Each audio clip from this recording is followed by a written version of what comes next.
Universel Vision. V Universel Vision. donc asalaamaaleykum mbokk Yeumbeul Sud mbokk Yeumbeul Nord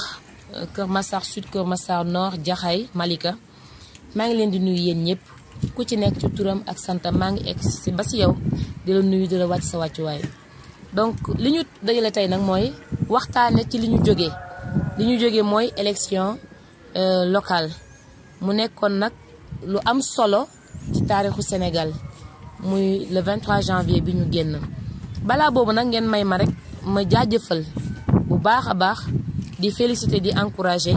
suñu maire bi nga xamante ne moom lañu fal muy le monsieur le maire Bara Gaye ñu ngi koy féliciter di ko encourager ci nouvelle charge bi nga xamante ni suñu borom teg na ko ci loxoom. ngeen may ma aussi ma féliciter encourager suñu frère le ministre Amadou Hott ñu xam ko ci ku am respect ci nit donc ñu ngi koy féliciter bu baax a baax di ko encourager également ci résultats yi mu am. di féliciter nag bu baax di encourager suñu frère Lay Gaye ñu koy wax Lay Zulu ak suñu frère Massamba Gueye ñoom ñëpp dañoo participer ci élection yi ba tey yàlla dogal li mu dogal. donc élection yooyu nag dafa di ñun ñoo nekk 3e position te ànduñu woon ak kenn suñu bopp la ñu àndaloon ak xanaa équipe bi nga xamante ne ñoo ñu doon accompagner. c'était pas facile nag nekk woon lu yomb mais alhamdulilah am nañ ci résultat bi nga xamante ne am nañ ko ci département de Kër Massar aussi ñu demoon ba yàlla dogal am nañ aussi voix yi nga xamante ni am nañ ko lu jege 4 junniy nit am nañ confiance ñun ba jox nañ seeni xob donc loolu am na solo lool ci suñu gis-gis. donc bu ñu jaajëfalee donc population bi yëpp jaajëfal également ñi àndoon ñun ci langue politique bi ñi ngi wax nag ni am nañ ay jafe-jafe ci organisation élection yi nga xamante ni moom lañ génn. jafe-jafe bi ci jiitu mooy ci département de Kër Massar bi élection yi di waaj a ñëw état du Sénégal dafa génnewaat carte d'identité yi daf leen réédité maanaam dafa génnewaat yeesalaat carte yi nga xamante ni moom lañ amoon. li waral loolu nag mooy ni Kër Massar dañ ko def département bu bees mu génn ci Pikine am aussi benn partie ci Kër Massar bu nekkoon ci Rufisque génn ci Rufisque boole nekk département de Kër Massar.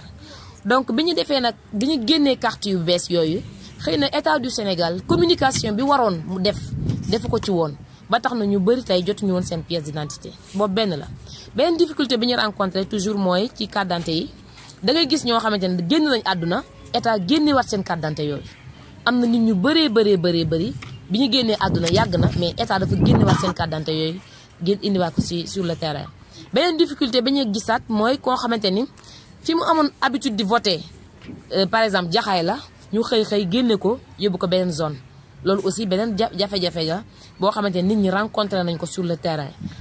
malheureusement pour nous wala boog heureusement laay wax pour nous gis nañ élection yi ni mu demee ndaxte kat ñu ba tey ji am na ay carte d'identité yu des ñoom te ni seeni borom jëliwuñ ko. donc difficulté yi amaat nag mooy yi nga xam te ni c'est en interne parce que demal sa bopp dafa metti àndoo kenn bootawoo ci kenn nga jël sa courage ak sa audace ndax sañ-sañ la nga ni lii de histoire la waruma ko rater loolu moo waral ñun ñu demal suñu bopp. ndax yomb na lool nga dem bootu ci ginnaaw kenn mais boo amee audace am courage demal sa bopp day metti donc am nañ audace am nañ courage demal nañ suñu bopp génn nañ 3e position à Yeumbeul alhamdulilah. am nañ presque 3900 voix dans le département de Kër Massar aussi ñu koy sant yàlla mais am na ay jafe-jafe yu bëri yu ñu amoon bi ci jiitu ci jafe-jafe yooyu mooy problème moyen parce que campagne dafa metti ça demande énormément d'argent. donc am na ay nit nag ñu soutenir ñu jàppale ñu leen c'est le lieu pour ñun ñu jaajëfal leen wax leen ni vraiment ñu ngi leen di remercier ci jàppale bi ngeen ñu jàppale. am na aussi beneen jàngat bu ñu def ci biir élection yi mooy avant élection yi ak ci biir élection yi xaalis bu bëri tuur nañ ko fii te loolu la ñuy wax corruption ci ñun maanaam ay nit ñoo xamante ni xëy na am na ñu àndaloon ñu xëy jox leen xaalis ñu dévier wala sax joxuñu leen xaalis waaye dañu leen dig rek le fait que ñu dig leen rek moo waral ñu bàyyi ñu fañ nekkoon dem feneen. donc loolu aussi dañu jàpp ne day fausser le jeu démocratique maanaam day tax yow li ñu xalaatoon règle de jeu yi ñu tegoon da nga koy fausser ndax koo àndal di liggéey pendant des années mu xëy am lu ñu ko dig rek wala sax lu ñu ko mosal tuuti mu dem loolu day fausser un petit peu day fausser tuuti le jeu. toujours par rapport aux difficultés xëy na mooy logistique c'est-à-dire les moyens toujours yi ñu war a utiliser pour la campagne amoon nañ ay jafe-jafe bu baax a baax foofu mais alhamdulilah. yàlla dogal na mbir yi jàll na ci jàmm am nañ ay résultats yoo xamante ñu ngi koy sant bu baax suñu borom. Maintenant am na nag fu ñu jëm li ñuy wax ci ñun en ci tubaab perspective fi ñu jëm mooy dañuy gën a laxasoo takkuwaat xam ni liggéey bi mi ngi soog a door dañuy jéem a avancer ci kanam dañuy jéem a dëggal suñu bopp courage bi ñu amoon démb ak bërki démb tey lañ koy gën a yokk di wax nag képp ku pare pour liggéey ak ñun de ubbi nañ suñu bunt nga ñëw liggéey ak ñun de manière très courageuse. Aussi ñu xam leen rek ni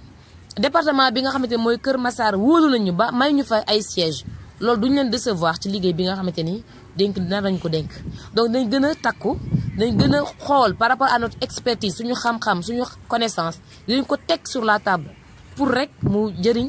tout le département de Kër Massar. Donc waa Kër Massar su may wax Kër Massar nag je parle dans sa globalité département de Kër Massar yëpp jàpp nañu c'est le 46e département donc jot na tey mu am benn rayonnement mu am fu mu jógee am fu mu dem te loolu nag dafa soxla doomam yëpp dafa soxla doomam yëpp te nañ am capacité ñu ñëw liggéeyal ko pour mu jógee situation bi mu nekk ndax am na lu bari lu ñuy xaar ci suñu kanam. Donc ci noonu rek la ñuy tënkee di jaajëfal na képp ku dëkk Yëmbal peu importe fi nga bokk élection la woon jeex na le reste mooy Yëmbal dafa soxla doomam yëpp Jaxaay dafa soxla doomam yëpp Kër Massar dafa soxla doomam yëpp. Donc ñuy remercier tout le monde que nga voté ñun que nga bañ a voté ñun c'est pas le plus important. Ñuy remercier également toutes les femmes yi nga xamante ñi ngi ànd ak ñun depuis bi ñu commencé ba léegi di liggéey ak ñun jigéen ñi mënuñu leen fay. Di remercier bu baax les groupements de jeunes xale yu góor yi nga xamante ne xale yu jigéen ñi ànd ak ñun am ngëm-ngëm ci ñun am confiance ci ñun ñooñu aussi ñu ngi leen di jaajëfal bu baax di leen remercier. Di remercier nag solennellement tout le département de Kër Massar waa Jaxaay waa Kër Massar Sud waa Kër Massar Nord waa Malika waa Yëmbal Nord am na ñu bëri dañoo voté sur la base de nos communications xamuñu ñu sax mais ñu dégg suñuy wax wala dégg seetaan suñuy vidéo ñu doy leen ñu jël seen carte sànni ñu ko ñooñu duñu leen décevoir incha allah. Donc ñu ngi remercier ñëpp di wax ni rek suñu expertise moom incha allah dañ ko def dañ ko jox waa tout le département de Kër Massar maa ngi leen di jaajëfal bu baax a baax a baax. Je passe la parole à Diallo. Universelle Vision.